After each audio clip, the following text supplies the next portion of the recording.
Tingginya curah hujan sejak 2 hari terakhir yang mengguyur sebagian wilayah Kabupaten Musirawas dan sekitarnya membuat puluhan hektar lahan persawahan tanaman padi milik petani yang masih berumur 3 bulan serta benih padi yang baru disemai di area persawahan Desa Mataram, Kecamatan Tugumulyo, Kabupaten Musirawas terendam banjir setinggi 30 hingga 50 cm.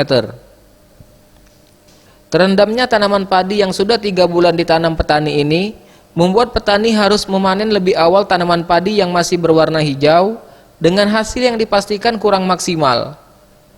Tidak hanya itu, benih padi yang baru disemai berumur 1 minggu juga turut terendam sehingga petani pun mengaku pasrah dan tak dapat berbuat banyak dengan kondisi ini. Musim hujan ini apa kendala kami kan air ini kan Pak ya. Iya.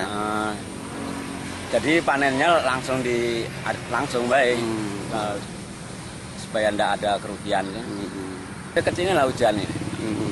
Semalam tidur semalam. Tim Liputan Sriwijaya TV.